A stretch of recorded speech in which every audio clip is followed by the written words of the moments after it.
Eu vou dando uns recados gerais aqui com a Fernanda, tá? Bem-vindos, em primeiro lugar, né? Então vamos lá. Bom, para quem não nos conhece ainda, eu sou o Matheus Bueno e aqui ao meu lado está a Fernanda Laís, a nossa sócia. A gente deixa aqui para vocês, como sempre, os nossos contatos. Bom, para quem não nos conhece ainda, a gente é um escritório especialmente focado em tributário. Então, como todos vocês aqui, imagino que também estamos bem ocupados recentemente. Tem muita coisa acontecendo, né? Não só a reforma, mas enfim, medida provisória de ontem e tal. Falaremos disso, né? O spoiler aqui, já a gente vai falar um pouco da medida provisória de ontem na nossa apresentação de hoje também. E a nossa prática vem sendo reconhecida assim por várias instituições de pesquisa e tal. A gente deixa um pouco aqui dos nossos reconhecimentos para vocês, se quiserem depois também acompanharem lá. Deixo aqui também um convite para vocês nos seguirem no LinkedIn. A gente, especialmente no LinkedIn, é bem ativo, né? Divulga tudo que a gente tem feito. Provavelmente boa parte de vocês recebeu o convite por ali, mas também podem assinar a nossa newsletter. A gente manda sempre artigos e convites para esse tipo de oportunidade. Então, vai ser um prazer ter vocês nos acompanhando nisso tudo. Tem uma agenda aqui preliminar do que a gente deve falar hoje, e é sempre um desafio fazer esses eventos, né, Fer? Porque a gente tem que falar para uma audiência que é muito qualificada, mas eventualmente não teve tempo de pegar o assunto ainda. Então, a gente vai transitar entre alguns conceitos básicos e alguns pontos um pouco mais profundos, né? Mas eu acho que pode parecer cedo, né? A gente já está falando de reforma às vezes, mas quando fui postar isso, eu mesmo me surpreendi que a gente está há 18 meses da gente já está girando a primeira guia de CBS, né?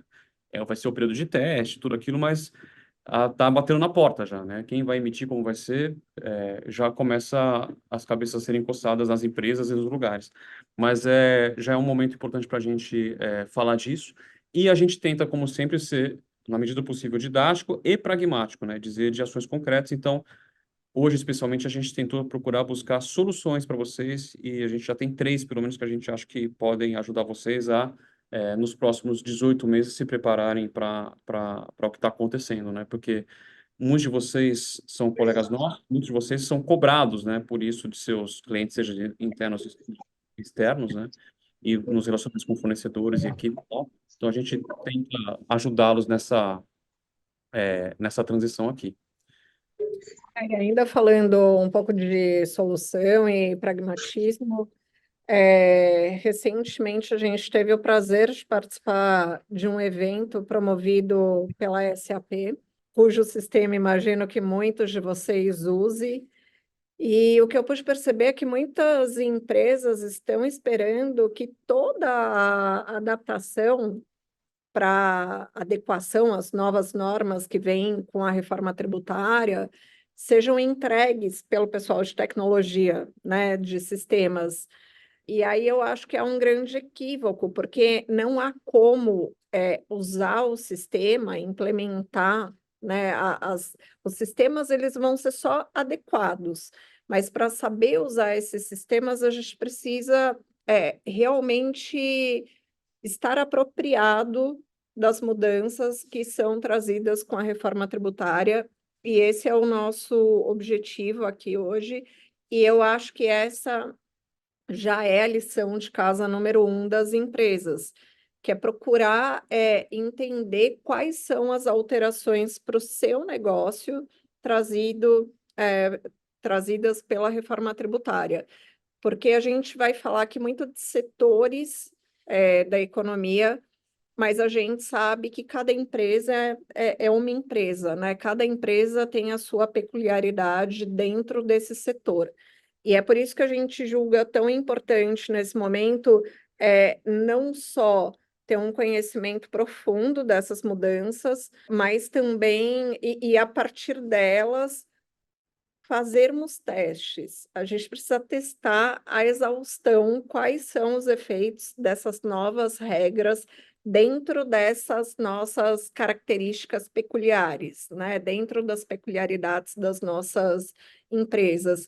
E eu acho que quem sair na frente nessa busca de conhecimento e nesses testes incansáveis, é quem vai estar mais preparado, não só para perder menos com a reforma, mas também para conseguir melhores estruturas, mais vantagens, se é que isso vai ser possível. Exatamente. Acho que como os Navy SEALs falam, né, nada como a prática para você estar preparado para a ação, né? E eles falam isso sendo que eles lidam com guerra, né? Não dá para praticar muito, mas eles treinam a exaustão e acho que um pouco desse ensinamento vem para a gente aqui. Então, vamos lá, como sempre, direto ao ponto, tentando ser pragmáticos aqui. Vou para o primeiro item, já entrou bastante gente. Não dá para começar sem dar contexto, né? Então, se você passou os últimos 6 meses sem ler muitos jornais ou ocupado com o seu dia a dia, que deve ser uma ótima desculpa, vamos tentar falar aqui rapidinho, né? O que que a gente tem sobre a reforma. Bom, a gente já falou muito sobre isso, vocês podem ver outros eventos no nosso canal no YouTube sobre especificamente a hora toda falando disso, mas eu vou tentar resumir aqui. Basicamente, as promessas foram fazer um sistema mais moderno e menos complicado, né? Ninguém elogiava o nosso sistema antigo.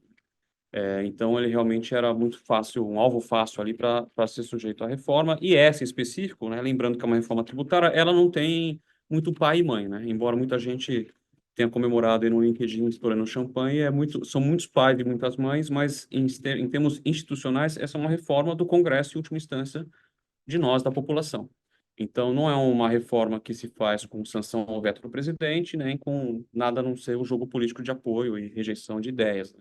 Então, foi muito difícil, né? E a gente, há um ano atrás, estava fazendo um evento onde a gente fez até uma enquete e salvo engano, ainda a maioria, não, quase empatada, mas a maioria ainda achava que não ia ser aprovado. E dali a 3 meses, o negócio realmente nasceu, né?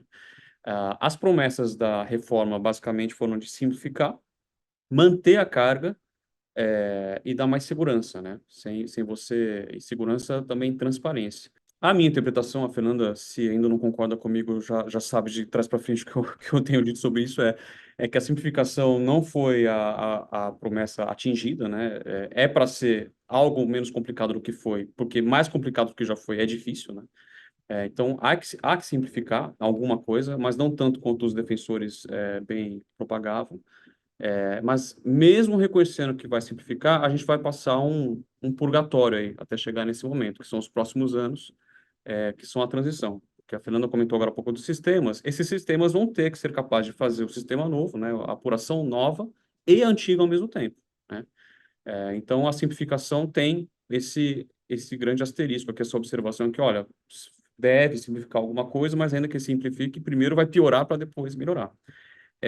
A segunda de você reduzir insegurança vai ser colocada à prova. Eu sou um pouco reticente, e aqui eu já dou um primeiro comentário recente. A gente viu ontem o que o governo fez com essa medida provisória, tentando limitar o uso de crédito de piscofins, que é um alicerce dessa reforma, né? Quando eles falam de uma reforma moderna, é para acabar com a cumulatividade, os efeitos nocivos no consumo, tal. Então, vamos botar tudo como um tributo não cumulativo, chamado IVA.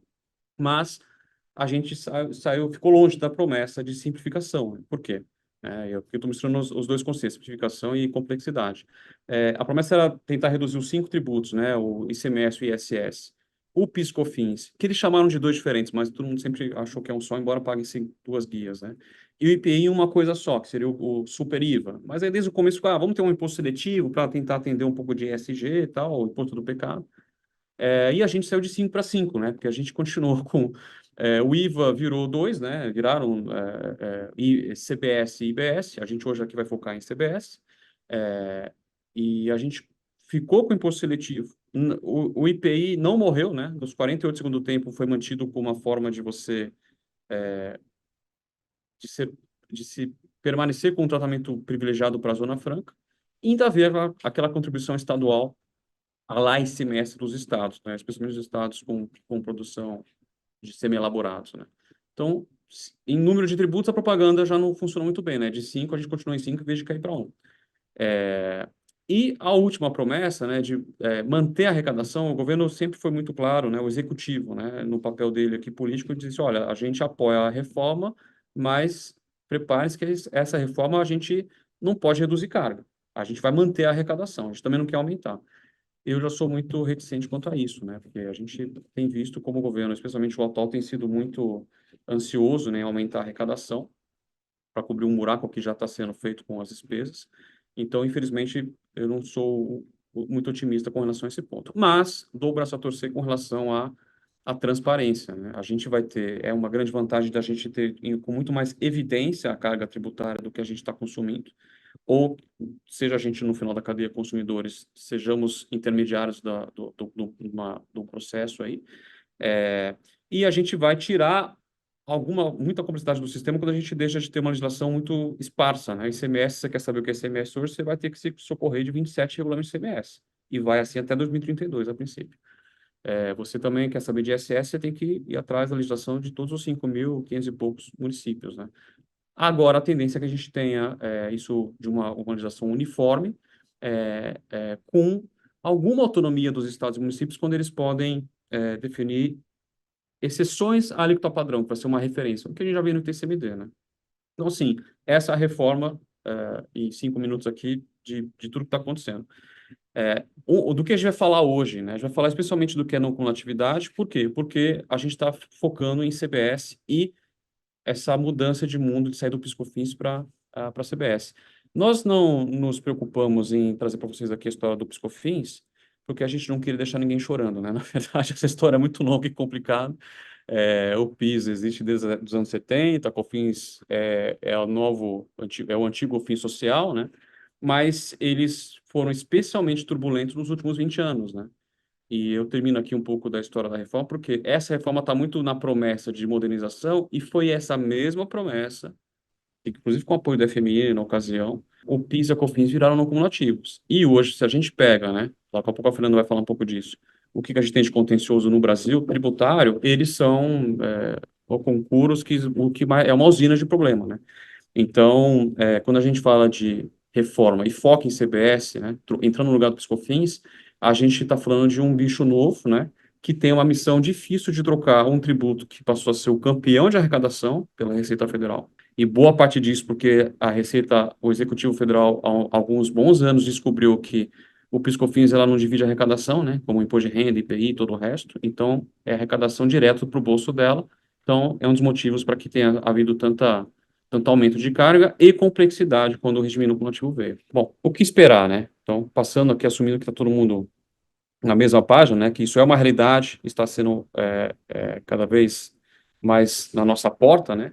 A gente está num momento de transição, né, de regulamentação. É a primeira fase da transição. Então, nasceu a criança, já tem nome, agora vem as perguntas importantes, né? Quanto vai custar? Como é que vai ser? Quem vai cuidar? Como é que eu pago? Esse é o momento que está sendo desenhado. Então, a gente está justamente no primeiro ano em que o Congresso vai fazer o seu papel de aprovar as leis depois da reforma da Constituição. E as principais vão ser as leis complementares que vão dar as grandes diretrizes, né, Fer? Eu acho que nisso aqui a gente já tem bastante coisa para falar já. Eu acho que isso já responde uma das perguntas que nós recebemos e que nós temos recebido nos últimos eventos dos quais a gente participou, que é a CBS é uma realidade? É uma realidade, gente. Com a aprovação da emenda constitucional, tanto a CBS quanto o IBS, eles já são uma realidade. Eles já existem hoje em dia na nossa Constituição. O que resta agora é a gente saber como vai se dar a regulamentação. E aí, o primeiro vislumbre que a gente tem disso vem com o PLP 68, agora recente, de um mês e pouquinho atrás, que traça ali as primeiras diretrizes do que vai ser efetivamente o IBS e a CBS, e a gente vai falar sobre ele mais adiante. Mas o que se sabe é que a gente vai ter um primeiro período de transição muito focado em CBS, e é por isso, então, que a gente se adianta nesse tema, nesse evento. É, o IBS começa a nascer, mas muito de forma experimental, especialmente para fins de adequação de sistema. Então, o IBS vem com 0,1% só de alíquota, só mesmo para que o pessoal de TI consiga adequar documentos fiscais, a gente consiga ver como vai acontecer o split payment, que a gente vai falar um pouquinho mais para frente, mas a CBS já aparece com mais força, porque a ideia é que em 2027 a gente já acabe esse período de transição do PIS/COFINS para a CBS. Então, a gente consegue ver que a gente está bem próximo disso, sendo que os contribuintes, com relação ao PIS/COFINS, ainda tem grandes discussões, sobre as quais a gente também vai falar. A gente tem grandes discussões, grandes teses judiciais, ainda para serem julgadas, pelo STJ e pelo STF. A gente tem grandes questões de créditos, a gente tem muito crédito acumulado, aí oriundo da própria sistemática da não cumulatividade do PIS e da COFINS. A gente tem empresas que ainda não conseguiram escoar a totalidade dos seus créditos nascidos com a tese do século. Provavelmente não conseguirão até que acabe Exato. essa transição toda. Então, por mais que a gente tenha esses marcos temporais que estão na tela, dizendo que, olha, 2027 termina o período de transição de PIS/COFINS para a CBS, mas não termina o PIS/COFINS da vida das empresas. Apesar de existir esse marco na legislação, fato é que pós 2027, as empresas continuarão a conviver com o PIS e com a COFINS, e isso quer dizer manter. A primeira consequência mais básica delas é manter uma escrituração contábil e fiscal de PIS/COFINS. Então, esse é um primeiro ponto. E aí a gente ainda vai ter o surgimento do imposto seletivo, uma redução de IPI para todos, né? Uma redução a zero do IPI para todos os produtos, desde que não sejam industrializados também na Zona Franca de Manaus, e aí o início do processo de transição do ICMS e do ISS para o IBS, e aí a gente vai pular essa parte, porque certamente a gente vai fazer um novo evento só para isso. Mas só uma coisa sobre o IBS que eu acho que é importante a gente relembrar, né? Durante a transição na época PEC, né, da reforma no Congresso, a pergunta mais comum é, mas vai ficar mais caro, né? Quanto que eu vou gastar? E a resposta, né, de todos era, não sei. Não sei porque eu não sei quanto que é hoje. Porque era meio que assim, eu sei quanto o governo arrecada, mas quanto cada um está pagando em cada setor, nem eu, Receita Federal, sei fazer essa conta. Embora estimativas foram feitas de todas as formas, né? Especialmente na hora deles lutarem contra os regimes especiais, mostrando que cada regime especial significava que a conta, para manter a arrecadação, né? Se alguém tem regime especial, alguém mais vai ter que pagar um pouco mais, enfim. Mas essa sempre foi a desculpa, e pessoalmente achava ela um pouco incompleta, mas pelo menos eles foram coerentes com a desculpa deles, né? Porque tanto eles afirmaram que não tinha como saber, que eles não ousaram, né? Não só porque não era o momento de colocar a alíquota no texto da Constituição, e nunca seria, mas eles nunca ousaram colocar a alíquota exata naquele momento e botaram na Constituição, né, e na programação dos próximos anos, esse período de teste. Então, o período de teste de 2026, né, daqui a um ano e meio, ele é um período que, tipo, você já está gerando que está pagando, e tem esse 0,1% que é Estado e município, né, mas 1% no total, 0,9 mais 0,1, ele é para justamente o governo, depois do ano todo de 2026, sabendo quanto que foi arrecadado com esse 1%, chegar ao que seria a alíquota efetiva que vai começar a entrar, né, na prática em 2027, só para a CBS, né, então o PiscoFins, diferente do IBS, ele morre de uma vez, né, em 2027, e esse 1% que eu estou pagando em 2026 vai descontar da CBS. Então, esse 0,1, né, 0,05 entre Estado e município ali, é só, a princípio, para que o teste seja mais completo e até o sistema de tributação no destino, por exemplo, seja colocado à prova. Então, não dá, né? Como a reforma está alicerçada em legislação única para o IVA, que virou IVA duo, que virou CBS e IBS, o período de teste vai valer também para isso. E o que se espera é que nessas regulamentações, né, a primeira do mês passado, um PLP agora recente também de IBS, isso vai sendo detalhado. Mas acho que a primeira coisa que vai acontecer para as empresas, né, vai se preparar para esse período de teste também, porque a guia vai ter que ser emitida, né? Então, e não deixar o sistema antigo morrer, como a Fernanda falou, porque mesmo o PiscoFins, que é o primeiro a morrer, em dezembro de 2026, ele pode ser sujeito a autuações até dezembro de 2031. Então, a gente nem entrou com o IBS a full ainda, né?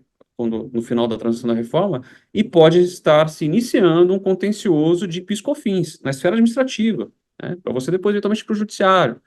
Então, não é novidade para quem está aqui nos ouvindo, que eu sei que vocês são da área tributária, né, e estão interessados no tema, mas assim, pode ser que a gente viva anos ainda vendo o nome PiscoFins. A partir de 2033 não vai ser no tributo corrente, né, a partir de 27 para PiscoFins, mas vai ter uma carteira aí de créditos e passivos que vão ser, eventualmente, estar sendo julgados ainda. Aí a gente vai falar um pouco desses efeitos aqui para frente. Vamos para a próxima? A gente vai entrar um pouco já no PLP 68 para a gente entender como vai se dar essa transição do PIS/COFINS para a CBS. E eu acho que nada melhor do que a gente começar a tentar colocar um pouco mais de pragmatismo, né? Colocar isso mais na prática, no palpável. Então, o Matheus vai falar agora um pouco sobre o split payment, que é como vamos pagar esse tributo que é alicerçado na não cumulatividade. E aí a gente já vai encontrar grandes problemas, né? Porque em que pese um dos pilares dessa reforma tributária seja a simplificação, fato é que a gente não vai conseguir escapar de discussões tributárias, de discussões jurídicas. Então, a gente vai começar a perceber o impacto do pagamento da CBS nesse modelo de split payment no caixa das empresas. É algo do qual até hoje a gente conseguia escapar. Então vamos lá. Na essência, a gente não está muito diferente do que é a essência da não cumulatividade atual, né? Então, a gente já tem tributos não cumulativos há muito tempo, IPI e ICMS são exemplos típicos, PIS e COFINS são onde a gente acaba gastando mais energia, eventualmente, porque tem essa legislação tão confusa. É até difícil, né, dizer quem que é mais confuso no Brasil, se é ICMS ou PIS e COFINS, mas enfim, não cumulatividade tal. E o que tem de, talvez, novidade aqui, né? O PIS e COFINS já foi um pouco diferente do que a gente tinha tradicionalmente no Brasil, quando ele veio, ou melhor dizendo, a não cumulatividade do PIS/COFINS já foi algo diferente, porque para ICMS e para IPI, a não cumulatividade, ela buscava tributar a mesma coisa, né, que é o valor agregado por aquele elo da cadeia, então eu vou tributar só aquilo que você agregou na cadeia, não dá cumulatividade, por isso que se chama não cumulatividade, né, de tributar de novo que alguém já agregou antes. Só que no IPI e no ICMS, isso sempre se deu na sistemática imposto contra imposto. E na prática, como é que se fazia isso? É o crédito que vem na nota, né? Então, para eu me creditar sobre uma matéria-prima, né, no exemplo mais típico, bastava eu ter a nota fiscal de aquisição, né, ou a de saída do meu fornecedor, e que nela constasse o imposto destacado, seja o IPI, seja o ICMS. Com base nisso, fazia a escrituração no meu livro, antigamente, inclusive em papel, há muito tempo já de forma digital, e aí é do encontro, né, dessa soma desses créditos e dos débitos que eu tinha quando eu tinha a saída, e também sou obrigado a fazer o destaque do ICMS ou do IPI, é que eu achava o imposto devido no mês. E aqui, né, abro o primeiro parênteses para a gente falar da nossa onipresente tese do século, né? Quem se lembra, de 2017 a 2021, a gente ficou esperando a STF dizer se o que tinha que excluir do PIS e da COFINS, né, que não era receita, era o ICMS efetivamente pago, que é esse encontro de contas da não cumulatividade, que é a guia que foi recolhida, ou se era o ICMS destacado na nota de venda.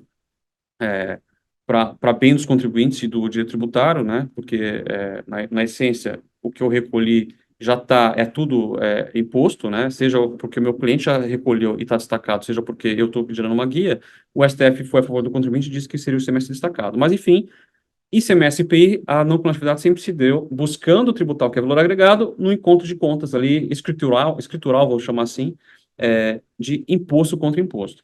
Quando o PIS/COFINS veio, mudou um pouquinho, porque eu nem preciso ter o PIS/COFINS destacado na nota do meu fornecedor, né? O que eu preciso ter é o enquadramento daquela despesa, daquele custo, como insumo ou entre as outras hipóteses de creditamento da legislação específica do PIS/COFINS. E aí isso se dá o nome de base contra base. Então, eu não estou preocupado em saber quanto que é o imposto de débito menos o crédito. O meu débito e crédito vai ser 9,25 da minha receita, tradicionalmente, versus 9,25 daquelas aquisições que me deram crédito, ainda que não tenha nada destacado na nota e ainda que o meu fornecedor estivesse sujeito a alíquotas diferenciadas, por exemplo, 365, que é um exemplo típico de PIS/COFINS. Agora, com a reforma tributária e essa CBS, a gente está, da mesma forma como sempre, buscando a tributação do valor agregado, com a obrigação desse tributo ser não cumulativo, né? O que para o PIS/COFINS só veio na Constituição depois dele já o ser, né? Se a gente voltar no tempo, PiscoFins foi, de alguma forma, recepcionado na Constituição quando ela veio em 88, que o PIS já existia, e a COFINS foi um fim social ali que tinha a base constitucional, mas não tinha esse nome na Constituição. E só depois deles, em 2002 e 2003, já serem não cumulativos, é que houve uma reforma constitucional para se dizer que eles poderiam ser não cumulativos. Então, a não cumulatividade do PIS/COFINS, ela, por muito tempo, foi tida como algo opcional. Tanto que muita gente, mesmo com todo o discurso do governo da ocasião de vamos fazer um sistema moderno, não cumulativo, muita gente até hoje fez lobby, né, para pular na canoa do eu prefiro o regime cumulativo. Eu prefiro ficar lá no 365 da minha receita do que 925 do meu valor agregado. Ah, mas isso você não é meio antiquado, né? Você. Não, mas é mais barato, né? E muito mais fácil. Então, O que a gente sabe que é uma verdade, por exemplo, para o setor de serviço, que vai ser extremamente impactado por essa reforma, em que pese tenha um regime diferenciado, com uma redução da alíquota, da carga, mas a gente acha que ainda com essa redução, e ainda que a gente esteja falando hoje de uma cumulatividade ampla, não vai bater o que era é, no e cumulativo. essa é a grande verdade, né? A gente pensa em valor agregado para não fins como não cumulatividade é diferente de lucro, né? Porque para fins tributários, sem entrar aqui numa discussão dialética tremenda e tal, mas assim, valor agregado é aquilo que o meu empreendimento agregou na cadeia. E é parte do valor agregado que eu estou ali agregando a minha folha, né? O meu custo de serviço. Então, tradicionalmente, né, não há crédito não cumulativo sobre folha. Até porque, seja em qualquer dos mundos, né, especialmente no mundo mais antigo de imposto contra imposto, que é o ICMS-PI, a folha nunca emitiu nota. Mas mesmo quando veio o PiscoFins, mas agora é base contra base, mas a folha, né, os empregados, os colaboradores, nunca foram base de PIS/COFINS antes de terem sido ali empregados. Então, a empresa empregadora quem vai ser, que está ali para fins jurídicos, tributários, agregando o valor dessa mão de obra. Então, tradicionalmente, o setor de serviços, né, onde o peso do custo de folha é o mais relevante, não gosta da não cumulatividade porque ele sabe que o maior custo dele não dá crédito algum. E aqui eu já entro um pouco numa polêmica dessa transição da regulamentação do PLP, que colocou, por exemplo, né, promessa, dá para fazer um meme da internet, né, promessa e realidade, mas a expectativa da reforma e a promessa, não, a gente vai dar crédito de tudo, crédito limitado, crédito para, gastou hoje, tipo, nós advogados, raramente, talvez nunca damos créditos para os nossos clientes, né, quando a gente está faturando serviços de honorários advocatícios. Não que a gente não tenha a nossa validade, mas é porque é muito difícil você configurar isso como insumo ou qualquer outra das categorias que estão lá na não cumulatividade do PIS e COFINS.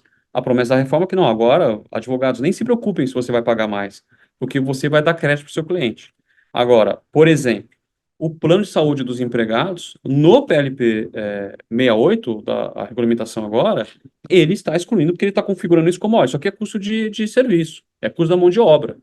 Como se fosse um fringe benefit, né? Você quer ganhar 10 mil por mês ou 8 mil mais o plano de saúde de 2 mil? É como se economicamente fosse a mesma coisa e a empresa não pudesse, então, ter crédito sobre esse plano de saúde ou outras despesas incorridas em favor da sua folha, porque isso teria a natureza mais de folha do que de serviço consumido de alguém.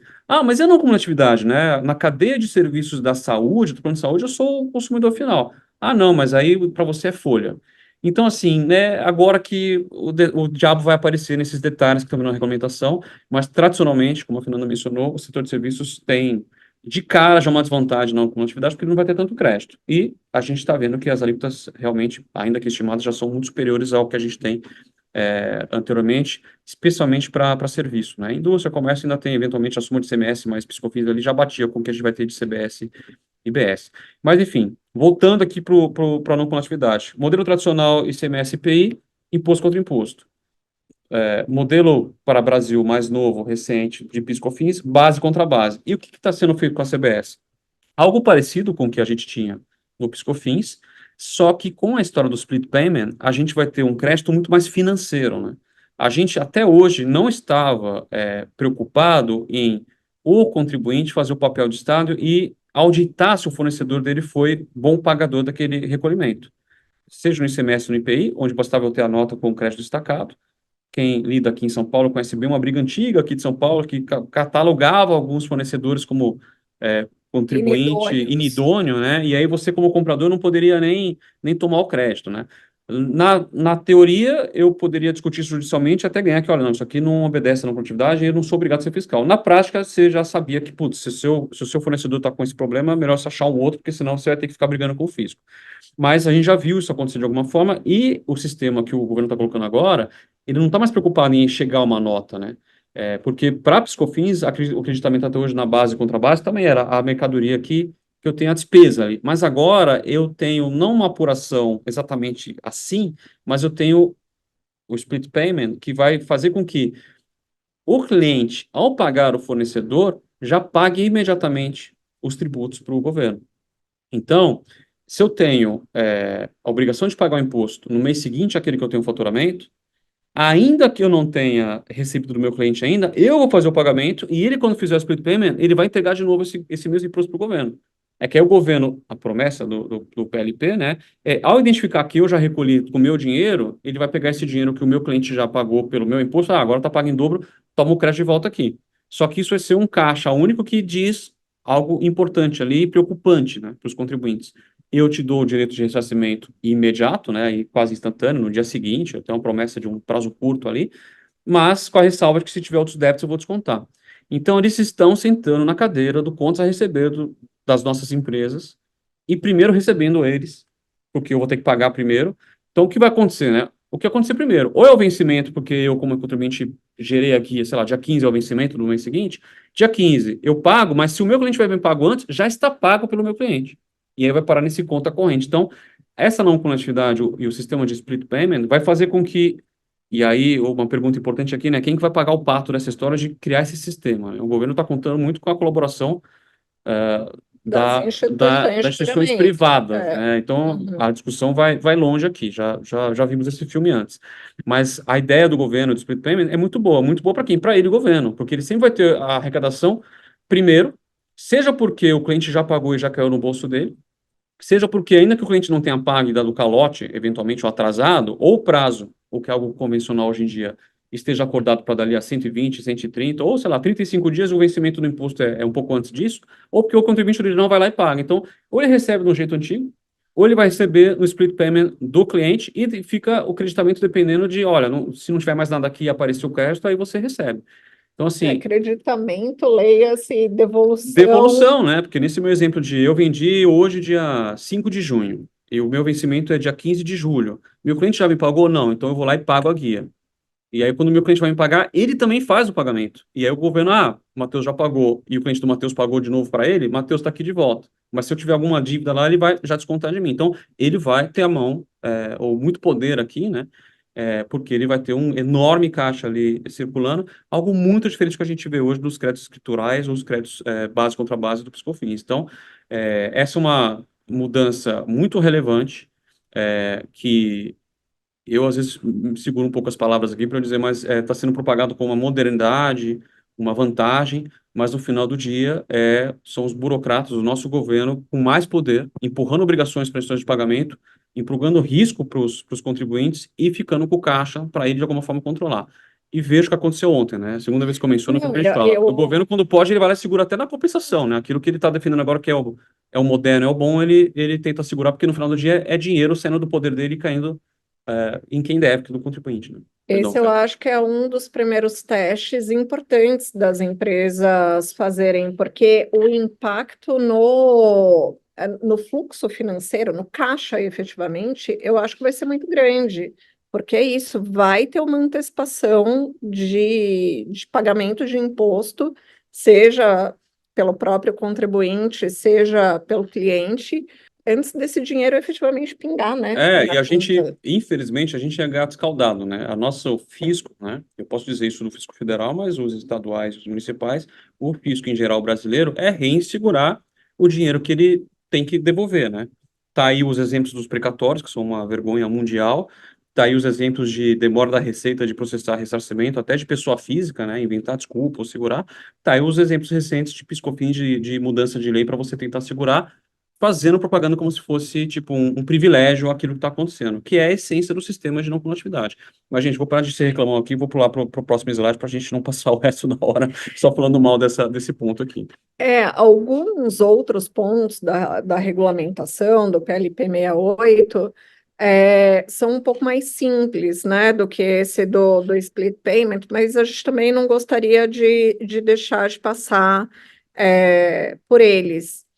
E em que pese mais simples, não deixam de ser tão polêmicos quanto.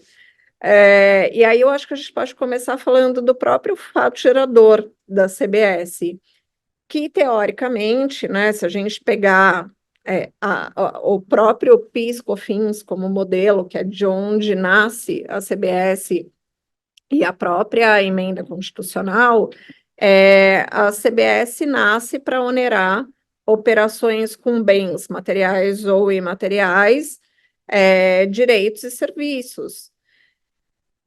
Porém, o PLP 68 traz uma novidade que é a oneração das operações não onerosas também. E aí ele tenta ali definir o que seriam essas operações não onerosas. Então, operações não onerosas são as operações gratuitas ou as operações abaixo do valor de mercado. E aí, se a gente pensar em operações gratuitas, eu acho que o exemplo mais notório, aquele que primeiro vem à mente, são as operações de doação, que já são tributadas pelo ITCMD. Então, a gente tem uma primeira preocupação aqui: serão essas operações tributadas pelo ITCMD e pela CBS? Teremos um bis in idem aí? A gente precisa começar a se preocupar. E a outra questão são as operações abaixo do valor de mercado. O que seria uma operação abaixo do valor de mercado? Gente, tem uma casca de banana nesse tema aqui, né? É um conceito super importante que nos slides de defesa, de propaganda mesmo da reforma, vinham com entendimento clássico e tradicional, né? O que é não coletividade, quem é contribuinte, o que vai dar crédito, e aí na hora da regulamentação vem essas definições, né? Com, olha, aquela expressão ali, então, enfim, desculpa, Fernando, te interromper, mas onde a gente olha tem um cuidado importante para ser tomado, porque basicamente tudo vai ser base, né? É um super piscofins, essa CBS, né? Então, dou um exemplo só para uma interrupção da Fernanda aqui. Locação hoje não pagava ISS ou ICMS, né? Aí, se isso é justo, não é? Era uma realidade. Então, agora qualquer coisa vai pagar. Então, hoje, se a gente está acostumado a ser advogado e só vender serviço e logo só pagar ISS e nunca se preocupar com ICMS, nós vamos pagar IBS. Nós advogados, vamos começar a pagar um ICMS. A gente vai pagar para o Estado de destino do nosso cliente. Então, olha só, né, como é uma mudança de paradigma mesmo. Só que a gente vai fazer isso enquanto a gente faz o ISS antigo ainda. E é só em 2033, então é realmente uma novidade muito grande. E a gente vai se fazer perguntas que a gente nunca fez antes, né? O que é uma operação abaixo do valor de mercado para saber se isso também está sujeito ali às novas regras, né? Exatamente. E ainda com relação às operações gratuitas, e aí eu dei o exemplo da doação, mas tem outros exemplos mais importantes, eu acho, para esse grupo de pessoas que está nos assistindo agora, que são justamente os fringe benefits. Então, planos de saúde ou cursos, concedi um curso a um empregado meu, está expressamente previsto que esses valores são um fato gerador da CBS, integram sua base de cálculo. Então, por mais que você tome um crédito lá, esperamos que esse efeito seja nulo, porque você vai tomar o crédito, né, na aquisição ali daquele serviço, do curso que vai estar sendo prestado por alguém, né, ou por alguma escola ou alguma instituição, mas você vai ter que colocar isso na sua base de cálculo. Que valor? Ao valor pelo qual ele te foi fornecido. E aí tem mais algumas adições ali, impostos ou eventuais juros, enfim, tem algumas previsões de adição. De novo, ainda que haja uma neutralidade pelo crédito e débito, né, essa sistemática não cumulativa, você vai ter um efeito caixa, assim, caixa que eu digo imediato, porque, de novo, a gente passa para a questão do split payment. Então, assim, eu já vou ter, né, esse crédito já vai estar anulando o meu recolhimento na data do efetivo recolhimento. A gente precisa ter um pouco mais de clareza em relação a isso. E eu acho que essa clareza, ela só chega por meio de teste mesmo. E aí a gente pode passar a falar dos contribuintes. Quem serão os contribuintes? Parece simples também, né? Contribuintes são aqueles fornecedores dos bens ou dos serviços, mas vai um pouco além, porque o PLP ele fala que é o fornecedor de bem ou serviço no desenvolvimento da sua atividade econômica com habitualidade ou então de forma profissional. E aí, por isso que a gente fala, não adianta a gente tentar generalizar essas expressões falando, então todo setor de serviço, ou então, todo setor industrial, porque, de novo, vamos a um exemplo aqui.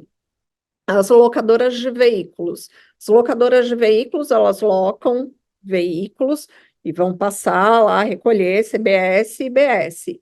Mas essas mesmas locadoras de veículos, elas vendem esses veículos depois de um tempo. Quanto tempo? Não sabemos prever. Depois de tantos mil quilômetros. Para o veículo X, é um pouco mais, um pouco menos. Para o veículo da categoria Y. Faz isso com habitualidade, faz isso no desenvolvimento da sua atividade econômica.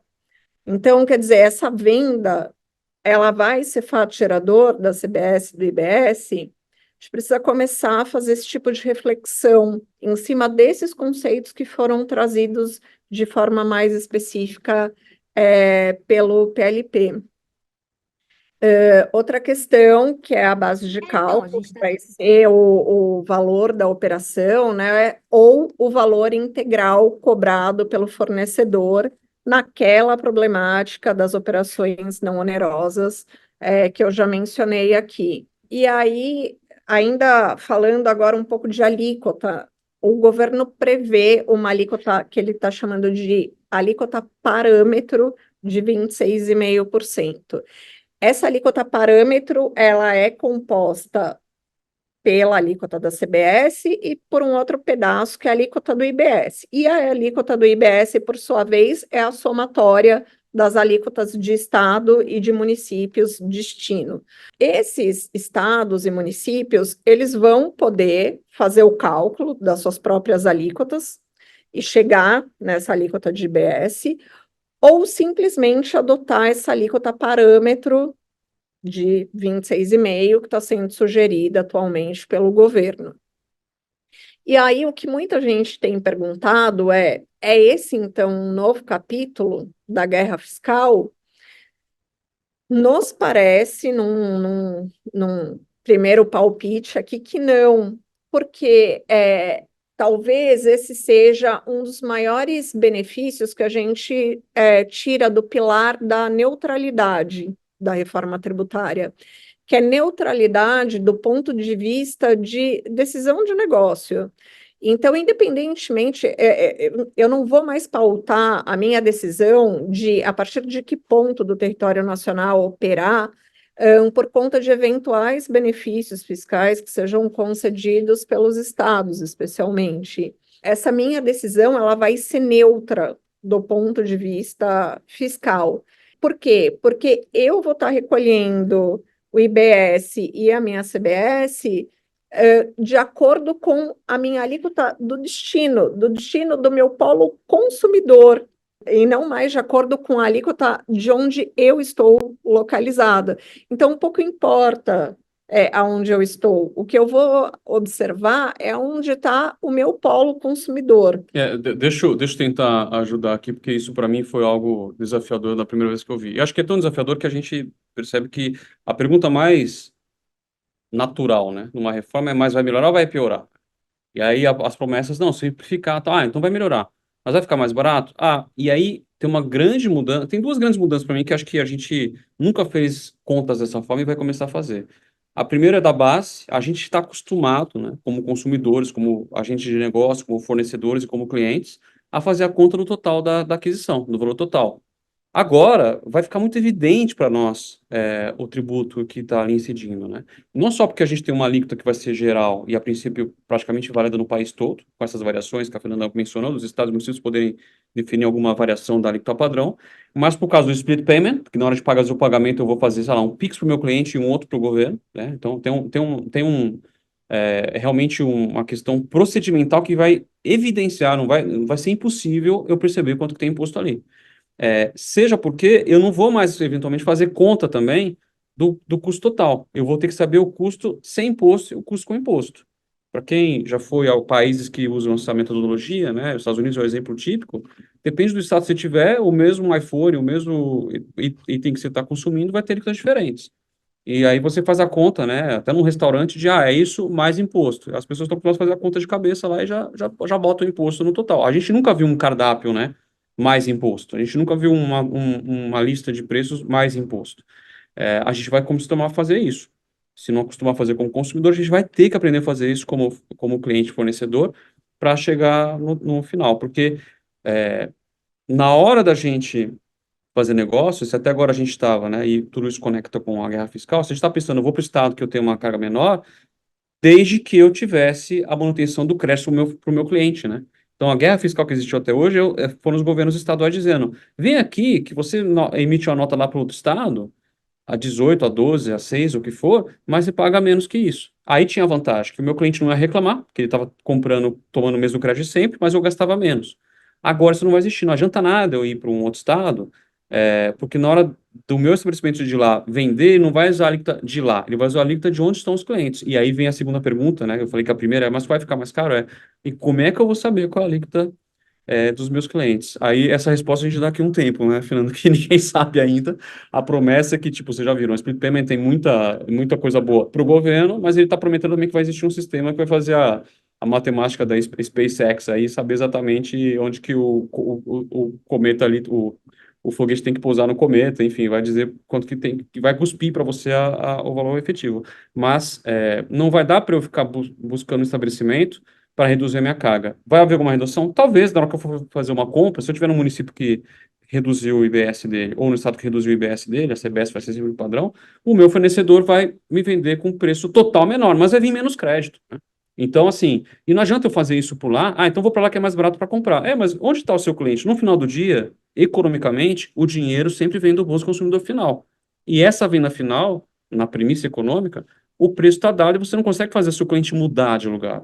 Então, a gente percebe, mencionando o exemplo mais evidente, nos Estados Unidos, né, onde famílias mudam de residência, de cidade, de estado, por conta dos impostos locais, né. A Califórnia é um exemplo típico, né, de aumento de carga e o pessoal deixando de estar lá, especialmente com a flexibilidade de trabalho online e tal.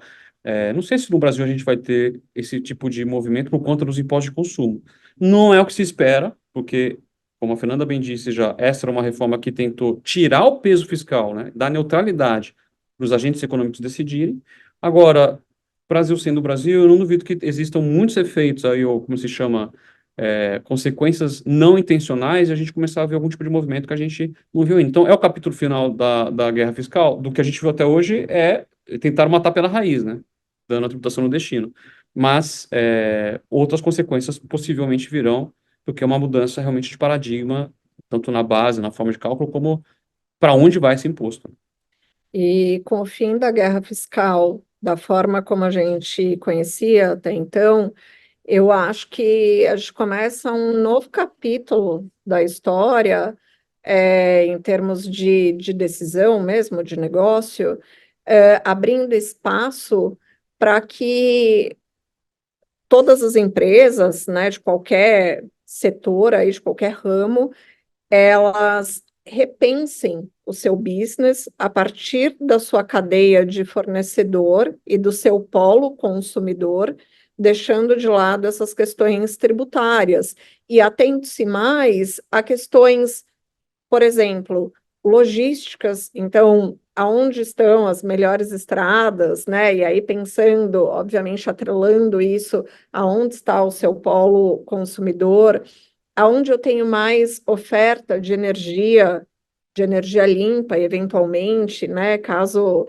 seja dado algum tipo de benefício aí para o consumo dessa energia, aonde eu tenho mais mão de obra qualificada para operar minha planta, eventualmente.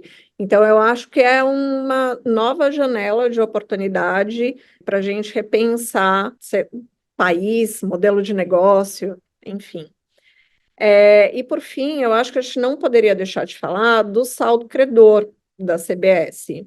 Como a gente bem disse, existem empresas, especialmente as empresas exportadoras, que têm um saldo credor de PIS/COFINS relevante e que vão levar esse saldo de PIS/COFINS para além de 2027, quando entra em vigor, então, a CBS.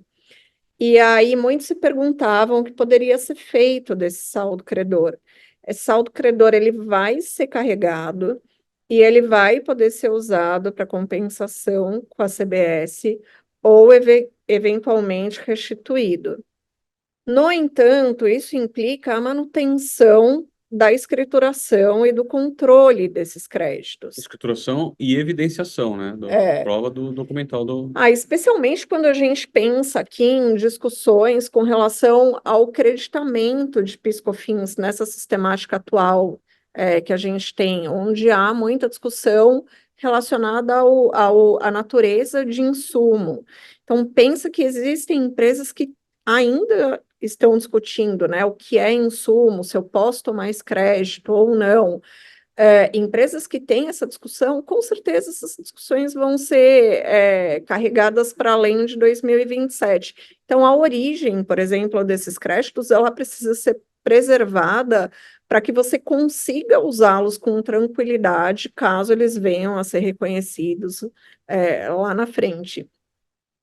Ou, sei lá, empresas mais arrojadas, que resolveram já tomar alguns créditos sobre alguns insumos que possam ser questionados. Você precisa manter a documentação que te dê base para a utilização desses créditos, caso você venha a ser questionado lá na frente, porque, de novo, 2027 acabou o PiscoFins, mas veja, não decaiu o direito da Fazenda de efetuar esse lançamento.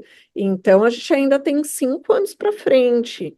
A gente precisa pensar nessa guarda de documentos e nessa manutenção de escrituração, porque eu acho que é algo bem relevante no dia a dia das empresas. Além disso, para quem pretende aí fazer movimentos societários mais importantes, né, esses créditos vão passar a ser alvo das famosas due diligence e de cláusulas contratuais, porque eles podem valer bastante, né, no futuro, eles podem ser consumidos de novo para o abatimento da CBS. Então, quem tem créditos relevantes, acho que vale prestar atenção no que diz respeito à escrituração mesmo. E até só um último detalhe, né? Às vezes você nem tem isso em vista, né? Mas alguém está mirando você, né? Eu digo para os empresários, clientes nossos, muito isso. Olha, pode ter um tesouro escondido aqui que vai ter valor na due diligence. Porque saiba que as contingências vão ser descontadas do preço, vão ser motivo de negociação. Então, materialize também esses ativos para você poder ter um trunfo também, né? E porque se isso depois for materializado pelo novo adquirente, provavelmente você não tem participação naquilo, né? Então faz sentido esse mapeamento, porque ainda que você não esteja buscando investidores ou comprar negócios, talvez alguém esteja buscando você. E esse é um ativo que fica ali eventualmente escondido, né? E a gente diz com todo o respeito e conhecimento dos assessores das empresas que é difícil manter a aeronave em velocidade de cruzeiro. É difícil você olhar para o lado e cuidar dessas oportunidades, mas é algo que faz sentido você colocar no seu mapa de estratégias, de ações, porque isso pode agregar muito valor, seja numa velocidade normal de cruzeiro, né, você mesmo um dia recuperando isso, seja num movimento lateral, você sendo adquirindo alguém, isso sendo algo agregado, né? A gente vai voltar a falar um pouquinho disso lá para frente. Mas aí, Fer, a minha sugestão aqui, a gente está já chegando perto das 6 horas, né? Vamos para a nossa segunda e parte final aqui, que é do Piscofins. Antes, a gente queria dizer para você o seguinte: a gente tem sido muito procurado, né? E às vezes nem procurado, a gente tem provocado um pouco isso dos nossos clientes, porque, como você já vem, a gente já tem 2 ou 3 PLP já rodando, né, e muitas iniciativas sendo feitas, setores se organizando, né, indo atrás do advocacy, né, o famoso lobby, para naturalmente, republicamente fazer as demandas que têm que ser feitas, e muita gente, acho que a palavra é mesmo medo, né, preocupado com o que vai acontecer. A Fernanda, nesse evento junto com a SAP semana passada, a gente teve ali, pelos organizadores, a gente ficou sabendo que teve um recorde de audiência e muita gente já percebendo que, olha, eu já estou sendo até cobrado aqui pelos meus sócios, pelo board, pelos meus chefes, do que fazer e eu preciso das soluções. E aí a gente trouxe para vocês uma ideia que a gente tem aplicado para alguns clientes, né? O que a gente tem oferecido para eles como oportunidade, olha, você não precisa fazer o gol ainda, né? Você não precisa ter já com precisão o preço final de cada um dos seus itens do seu cardápio, né? Porque qualquer coisa que se diga que é isso é uma mera estimativa, mas a estimativa você pode ir atrás. Você já pode chutar a bola para o lado certo do campo. Então, o que a gente tem feito pegado, né, esse piano para carregar para o cliente, com a participação das pessoas-chave que ele nos indica, e feito as simulações. Esse é um trabalho que é de médio e longo prazo, né? A gente estima pelo menos 3 meses aí, mas idealmente um pouco mais, onde a gente vai, durante o trabalho, dando os reportes, mas no final entregar para os decisores da empresa o que ele precisa se preocupar com relação à reforma. Seja uma preocupação que fornecedores vão pressioná-lo lá para frente, ele tem que se antecipar e, eventualmente, sei lá, buscar novos fornecedores, buscar uma nova cadeia, uma nova localidade, eventualmente, seja o que ele vai ter problemas com os clientes dele, e ele tem que se preocupar em agregar mais valor, em antecipar as mudanças, em mudar a cláusula contratual. Então, a gente sabe que tudo que a gente faz nesse momento tem um pouco de uma bola de cristal, mas ela já deixou de ser um sonho, né? A reforma já está presente, a gente já tem o grosso das propostas do governo colocadas na mesa, e a gente sabe como o Brasil tem funcionado, eu digo, desde sempre, né? Como a gente tem coisas que não vão adiante, mas já se sabe o core ali, o que deve ir, a gente participa de muitas entidades de classe, e muitos meios a gente tem, acho que um palpite bom, e a gente dá um range, a gente dá, olha, o que é o mais importante e o que eventualmente é o menos importante, mas não se pode deixar de fora. Eu acho que vocês acabaram de ter uma ideia disso passando pelos principais pontos trazidos pelo PLP 68. Não se trata aqui só de simular números, mas de passar ponto a ponto. O que vai ser faturador, o que vai dar crédito, o que eu faço com o meu saldo credor, vou ser contribuinte em todas as minhas operações, é pensar o negócio linha a linha. Então, acho que tem bastante lição de casa. A gente costuma atender clientes em demandas pontuais ou em demandas correntes. Esse aqui é uma demanda algo pontual, porque a gente tenta dar prazo, delivery e o escopo fechado, mas ela tem um impacto que vai ser para a vida nova que vai acontecer. E a nossa preocupação é aliviar o cliente da ginástica que vai ter que ser feita durante a transição, porque a equipe interna vai ter que fazer o negócio rodar como sempre rodou. Então, isso ajuda, inclusive, para os nossos clientes se prepararem, né, para o que está por vir. Muitos projetos que nascem hoje foram programados há anos atrás, né? E os que vão nascer a partir de 2027, quando não tem mais piscofins, e já tem uma legislação que, na essência, é a que vai valer para o IBS também. Porque, lembrem, a proposta de reforma tributária, ela nasceu como um IVA só, né? Dividiu em dois porque, politicamente, era necessário para manter a autonomia dos estados e municípios, mas, na essência, o que se promete, né, o que tem se desenhado, é que, olha, é uma coisa só. Então, o 2027 para o PiscoFins é um mero retrato, uma materialidade um pouco menor do que vai ser 2033 com o IBS junto. E os efeitos já podem ser ali antecipados. Então, essa é uma primeira alternativa que a gente coloca para vocês. E já antecipo que, junto com a nossa tradicional pesquisa de satisfação, vocês têm uma chance de, inclusive, eventualmente nos avisar se vocês querem eventualmente conversar sobre isso. A gente vai procurar responder, se não respondeu ainda as perguntas, e entrar em contato com quem a gente sabe que tem essa demanda. Falando nisso, eu vou para a segunda e parte final aqui. Que são justamente os reflexos dessa reforma sobre as discussões judiciais que já estão em curso. E o que a gente consegue mapear com bastante segurança é que o PIS e COFINS hoje são uma origem assim infindável, interminável, inesgotável de discussões administrativas e judiciais. Acho que posso falar que especialmente depois da não cumulatividade, porque nasceram as discussões sobre creditamento, especialmente aquelas relacionadas à natureza de insumos, né? O que é insumo, e pelas dificuldades próprias dessas contribuições. Então, aqui a gente tem alguns números do que as discussões de PIS/COFINS representam hoje, no judiciário e na esfera administrativa, o que nos dá bastante clareza de que essas discussões não estão nem perto de acabar e não acabarão até 2027, para que as empresas possam passar a operar com tranquilidade só a CBS.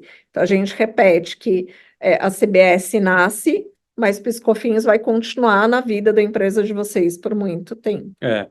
Só lembrar, né? Maio de 2024, o STF decidiu que, entre muitas coisas, ele tem decidido, mas ele decidiu que não incide, ou, desculpa, incide ICMS no transporte marítimo de passageiros. Gente, o ICMS existe há muito tempo. Como é que pode, em 2024, a gente estar decidindo isso, sendo que ele já tem dado para acabar? Essa é a nossa dinâmica de Brasil, de velocidade, né, de complexidade. Então, o Piscofins realmente é uma usina de trabalho, né, de problema, tanto para os fiscais, né, que você vê a quantidade de consultas que são respondidas, né, quanto para os contribuintes do nosso lado aqui, e é muito valioso, né? Como eu mencionei, desde a não cumulatividade, especialmente, ele passou a ser uma das principais fontes de arrecadação do governo, né? Seja porque a contribuição, que a noventena é muito menor do que a anterioridade anual, seja porque ele é complexo, seja porque ele é fácil de arrecadar, para a União, né? Porque a receita é a base. Então, quem advoga mais tempo como eu, que já tem cabelos brancos como eu, lembra que antes a discussão de PiscoFins era, sei lá, base, faturamento ou receita bruta, né? Aí vem a emenda 20, isso é, ó, 25 anos atrás, 98. Depois, putz, essa 12, 10, 637 e 10833, a não cumulatividade, 10865, essas leis só criaram confusão. E digo isso com muito medo, porque na essência o discurso é o mesmo da reforma. Mas enfim, o que que a gente quer trazer com isso, né? Não quer amedrontar vocês. É dizer o seguinte: essa é uma realidade. E vamos pegar o exemplo da tese do século, né? Não vou me estender aqui, porque já deu drama suficiente essa tese. Mesmo hoje, 2024, ela foi julgada em 2017, terminada em 2021, e 21, e a gente tem riscos nascendo dessa tese. Porque, lembrando, né, a tese nasceu com a discussão que, olha, o ICMS, eu destaco na nota, o cliente paga o valor para mim com o valor cheio da nota, que vem com o ICMS, então, mas já passei para o governo, então isso não é receita minha. E aí, deixa eu só fazer um parênteses. O Claro. Matheus está contando aqui para vocês a origem da tese do século. A gente que já tem, né, Matheus, que já tem cabelo branco, ainda não, a gente lembra que quando essa tese nasceu, ela era uma tese desacreditada, Totalmente. tá? Inclusive Então, simulada de forma negativa pelo STJ, né? exato. Então é importante, aí vocês vão entender onde eu quero chegar, mas guardem esse meu parênteses na memória. Ela foi muito mal vista, né? Mas para os poucos, não posso dizer talvez poucos, mas para os que se mantiveram ali fiéis na discussão, acabaram se sagrando vencedores. A partir de 2017, ela virou a coqueluche, e aí o nome tese do século, né? Antes disso, dizer que essa seria a tese do século seria só se fosse para ser material, mas dificilmente alguém dizia que tinha uma chance maior do que possível. Mas a STF acabou concordando com o contribuinte, inclusive dando aquela discussão favorável sobre base, o ICMS ser o destacado ou o que foi recolhido, mas aplicou modulação. E desde então, gente, isso são dados públicos, né? 90, quando o STF dá a vitória para o contribuinte, que hoje em dia é a menor parte dos casos, a gente tem um placar. Sigam-nos no LinkedIn, a gente está sempre postando os placares do judiciário, né? A gente percebe ali que a tendência realmente não é muito favorável. Mas mesmo quando a gente faz um gol, eles marcam o impedimento ali, tem um VAR, né? Só a modulação tem segurado muito. Então, e hoje, 2024, nascem problemas ainda dessa tese, né? A gente tem as decisórias acontecendo agora, para quem teve o transjulgado entre 17 e 21, é uma discussão muito difícil, né? Nós trabalhamos para grupos multinacionais, que eventualmente a gente é chamado para ajudar a explicar para o pessoal de fora o que está acontecendo aqui, né? E aí, tipo, é realmente complicado. O que que nós queremos dizer com isso, né? Por que que a gente está lembrando desse drama todo que vocês conhecem bem? Porque a reforma, ela é tudo que a gente vê na vida como uma ameaça pode ser uma oportunidade, né? E ela tem trazido uma coisa que eu acho que talvez esteja sendo menos destacada, entre tantas coisas que são valiosas. Ela é um fator de redução da materialidade dessas teses. Vejam só, né? Eu trouxe aqui um exemplo. Imaginem que eu tenha no meu negócio uma tese que me traz um benefício de R$ 100.000 por mês, né? Pensando numa tese de PiscoFins. Quando entro com uma discussão judicial ou vou atrás de um crédito administrativo, eu sei bem que eu sou limitado aos 5 anos, né, de decadência. Então, a cada mês que passa, eu perco um mês, né, de direito de recuperar esse crédito. Então, a gente sempre teve como alerta para os nossos clientes, olha, primeiro, cuidado com a modulação, porque ainda que a tese seja vencedora, pode ser que você fique de fora do jogo, né, se você não entrou na festa a tempo. E agora a gente tem uma coisa a mais para dizer. Cuidado, porque essa reforma, ela mata o PiscoFins daqui a 1 ano e meio. Então, se hoje você pode voltar 5 anos para pegar crédito e ainda ter uma economia futura, acabou aquele, entre aspas, conforto. Ah, mas se eu não entro com, não faço isso agora, eu perco o 61º mês, né, mais antigo, mas eu ganho o mês seguinte. E outra, tem uma economia futura, né, em tese uma perpetuidade. Acabou isso, né? Em dezembro de 2026, acabou o crédito. Então, se eu faço um levantamento hoje, e a gente sempre busca ser direto ao ponto, ser pragmático e dar valor para as oportunidades para o nosso cliente. Então, a gente vai lá e faz a conta. Quanto que vale essa tese aqui? Vale é, X% do seu faturamento. Então, facilmente, o dono do negócio, o dono da decisão, tem ali de cabeça, eu sei que isso é material. Essa materialidade vai se esvaindo, porque se hoje eu estou em junho de 24, eu posso voltar a junho de 19. Só que eu não tenho mais a perpetuidade. Então, em dezembro de 26, acabou esse crédito, né? Então, eu tenho hoje 78 meses de benefício, mês que vem eu tenho 77. Depois eu tenho. E quando chegar 2026, esse número, ele nunca mais vai aumentar, ele só vai diminuir.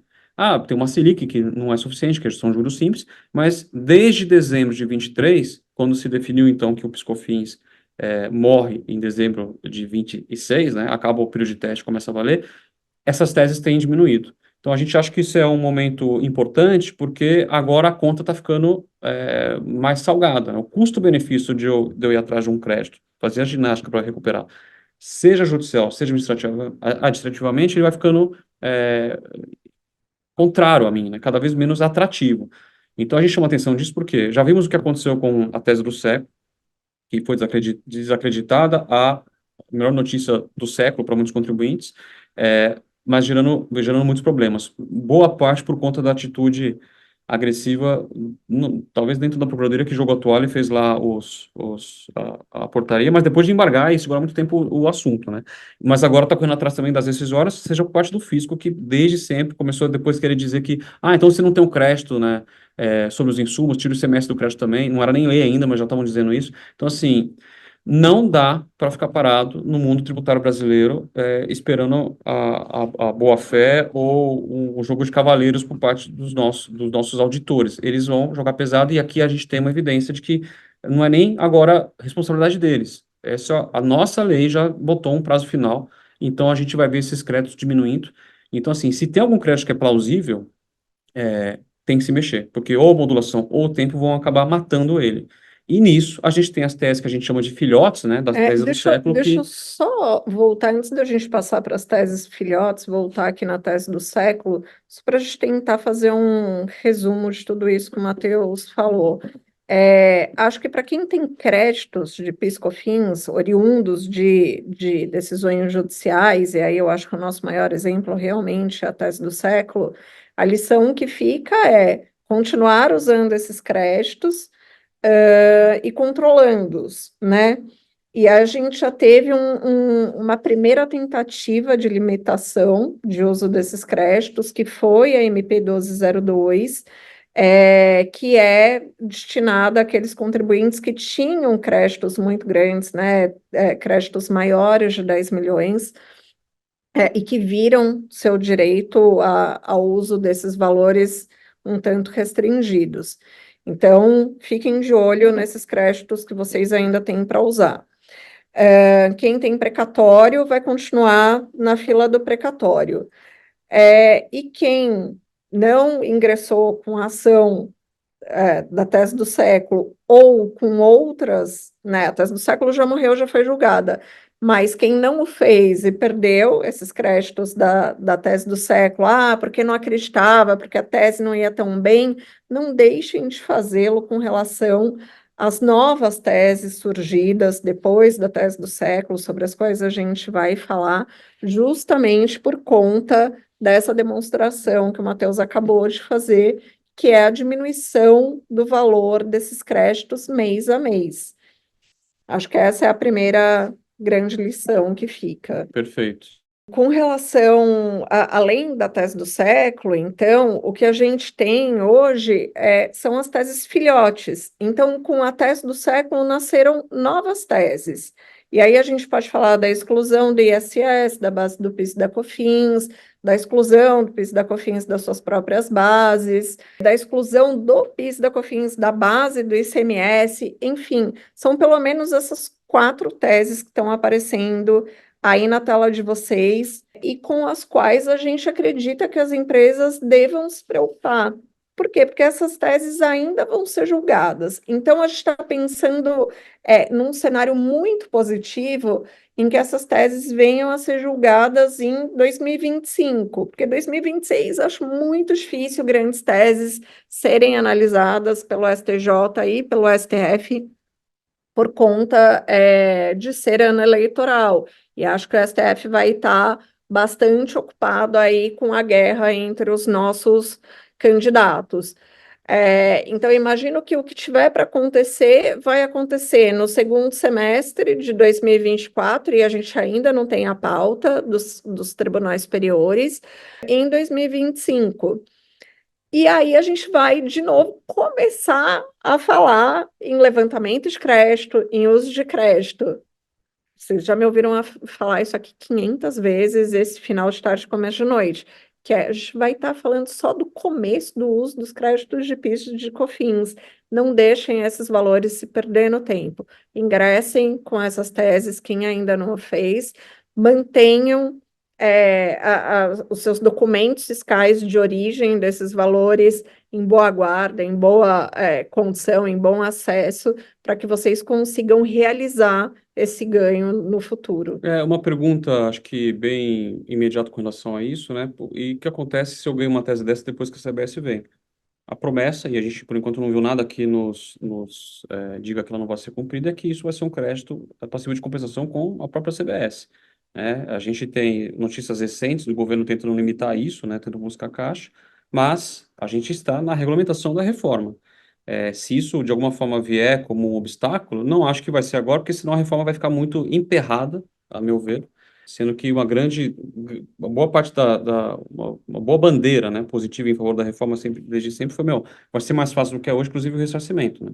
Não só o cashback em favor dos menos favorecidos que for, mas para as empresas ela não ficar tão na mão como ela tem hoje, fica hoje, né, quando ela fica dependendo do fisco liberar ali, mesmo perante os estados e municípios, a gente tem agora via comitê gestor, etc., a gente vai ter, a princípio, o conceito de o ressarcimento ser mais imediato. Então, é um ativo, né? Não vamos ficar parados, e isso acho que vale tanto para os créditos em discussão em tese, que a gente pode dizer que, sendo discussões de PIS/COFINS, tem uma enorme vantagem, né? Eu falo até com medo de alguém da Receita, do Judiciário, de algum lugar nos ouvir, mas tem uma enorme vantagem ainda, um dos poucos almoços grátis que a gente tem no tributário brasileiro é poder discutir isso com taxas judiciais baixas e sem risco de sucumbência, via IMS. Então, quando a gente está falando de PIS/COFINS, a gente está discutindo um direito de poder fazer aquilo, e aí não vou me estender na questão processual, mas é muito bem aceito você fazer isso, e já até discutível, a gente tem vitórias bacanas aqui no escritório, de até mesmo em IMS depois tirar um precatório. Mas o ponto é não deixar de discutir, porque já tinha a modulação dos últimos, sei lá, 5 anos aí, começando a cada vez ser mais difícil para nós, e agora tem esse prazo final que só diminui a materialidade. Vamos aproveitar enquanto a gente consegue concentrar os riscos só no judiciário e não perder materialidade pelo tempo e não perder por mudança de lei, seja de taxa, seja do que for. Acho que E é em isso. que pese haja uma tentativa aí de limitação por parte do governo do uso desses créditos que nascem, né, com decisões judiciais, essas limitações elas ainda são muito menores do que aquelas que a gente percebe com relação ao crédito acumulado de PIS, de COFINS, que nasce a partir do próprio sistema da não cumulatividade, com bastante força para os exportadores e para o pessoal do agronegócio. E aí eu aproveito esse gancho para entrar na questão da MP 1227, que está recém-nascida, nasceu ontem, e que pegou de surpresa, porque acho que não estava no radar de absolutamente ninguém, a questão da limitação do uso desses créditos para compensação somente de débitos de PIS e de COFINS. Empresas já estavam com o seu fluxo financeiro estruturado para o uso desses créditos para compensação de outros tributos federais, que não só o PIS e a COFINS. Aliás, desculpa a interrupção, mas teve gente que ontem fez a compensação como sempre fez, mas a MP já estava publicada e vigente desde o mesmo dia, em tese, desde o começo do dia, né? E aí já surge a dúvida, putz, então já comecei errando, vamos dizer assim, né? Então, a gente percebe essa limitação imposta pelo governo à própria sistemática da não cumulatividade do PIS e da COFINS, num momento de nascimento de reforma tributária que prevê um amplo creditamento e um amplo uso de créditos no sistema aí operacional de CBS e de IBS. Então, essa MP não só nos pegou de surpresa, como é um grande contrassenso nesse momento de nascimento de reforma tributária. E aí, obviamente, que nós, tributaristas, aqui estamos trabalhando a todo vapor para combater esse malefício que vai ser causado aos exportadores, ao pessoal do agro, às farmacêuticas, às petroquímicas, que com certeza foram as mais afetadas. Então, acho que há uma possibilidade aqui de discussão, tanto da questão do princípio da anterioridade, que deveria, né, poderia ter sido observado pelo governo, quanto da própria implementação das restrições trazidas por essa norma. É isso aí. Enfim, a gente tem um range de clientes aqui, nosso papel como assessores, né, o Trusted Advisors, é dizer os cenários de ação, os riscos, e aí o dono do negócio, o dono do bolsa, que vai saber qual o perfil dele. E o range vai ser daqueles conformados, né, que não vem muita alternativa, e os mais agressivos que vão, sabe, vão ter que discutir, e existem soluções para discussão disso, né? Naturalmente tem algo de planejamento para se revisitar sobre isso, mas a nossa primeira impressão é que ele é algo limitado, né? Eles pegaram realmente com um discurso errado, né? Mas eles pegaram num ponto ali um pouco difícil para as empresas, mas acho que especialmente, né, sendo uma vigência imediata, de cara já a noventena já é algo discutível, embora a gente tenha visto no passado, quando, por exemplo, limitaram a compensação de estimativas mensais, né, de IRCS com créditos. A gente deve se lembrar de 2018, crise, governo Temer, mudou muita coisa, entre elas isso. O judiciário foi favorável ao governo na ocasião. Mas acho que aqui é um pouco diferente, né? A compensação ela tem outra finalidade. Então, acho que para mais do que a noventena, há muita coisa em discussão. O Congresso ainda tem que validar isso, né? Eu acho que a discussão ela está na essência mesmo, né? De Justo. onde nasce esse direito ao crédito. Alguns são créditos presumidos, né? Quando a gente fala de agro, de farmacêuticas, enfim, mas a gente também está falando aí do próprio nascimento dos créditos no sistema da não cumulatividade, especialmente aí para os exportadores.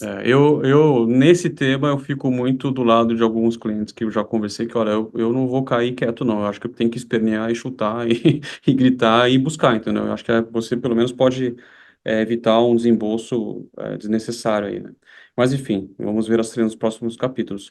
O que que a gente fica acho que de alternativas aqui, né? De novo, tentando ser direto ao ponto pragmático, a gente acha que tem outras duas soluções, né? Além daquela primeira que a gente já colocou para vocês, que a gente pode ajudar os nossos clientes, a gente tem feito isso. A primeira é discutir as teses. Tipo, de novo, a cada mês que passa, a materialidade desses créditos está diminuindo. Então, seja via judicial, seja via administrativa, identificar a oportunidade, mapear o prognóstico de risco e perda, se é o suficiente para você, no seu apetite de risco, ir para o administrativo, fazê-lo. Se demanda não é suficiente, precisa ir para o judiciário, fazê-lo. Porque senão vai ficar ou tarde demais ou barato demais para ter justificado, né? Então, essas são duas soluções que a gente tem feito.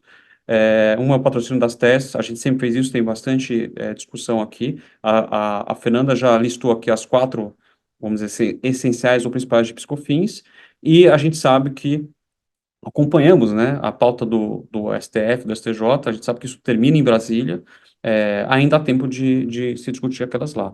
E, junto com isso, né, vem o levantamento de créditos. Eventualmente, a gente conclui que, como a gente recentemente fez para um grande cliente nosso, não é o caso de ir para o judiciário. Há fundamento suficiente para você tentar fazer isso de forma administrativa, onde você, inclusive, tem a possibilidade de discutir os meandros da tese no CARF, né, que por mais que esteja hoje o filme um pouco queimado, né, e uma discussão um pouco ruim ali sobre o seu papel, né, e o seu veredito, ele é muito bem formado, com ótimos julgadores, e para algumas teses a gente acha que ele pode ser o melhor caminho para a sua apropriação. Tudo isso sempre mensurando, né, riscos e oportunidades e o financeiro da empresa, o que está em jogo ali.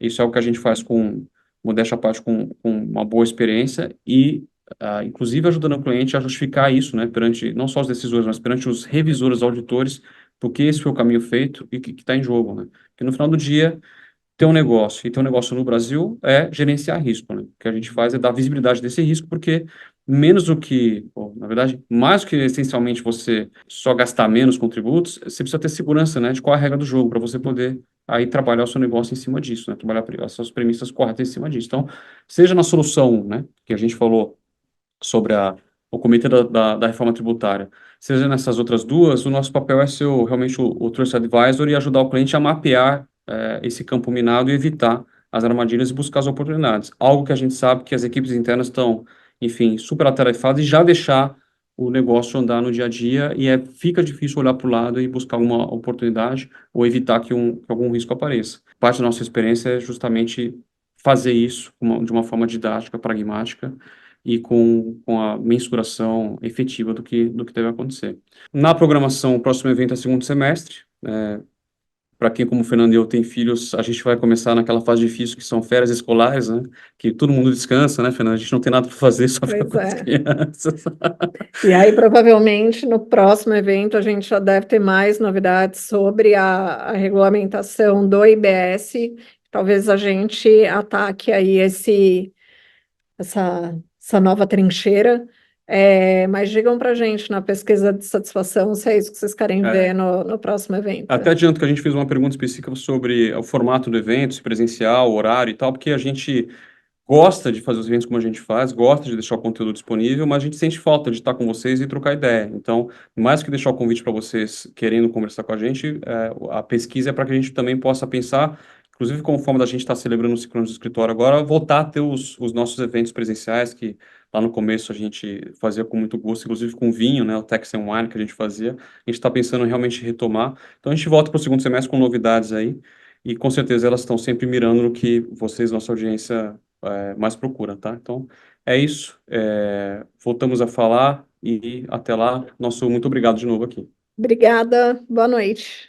Boa noite, gente.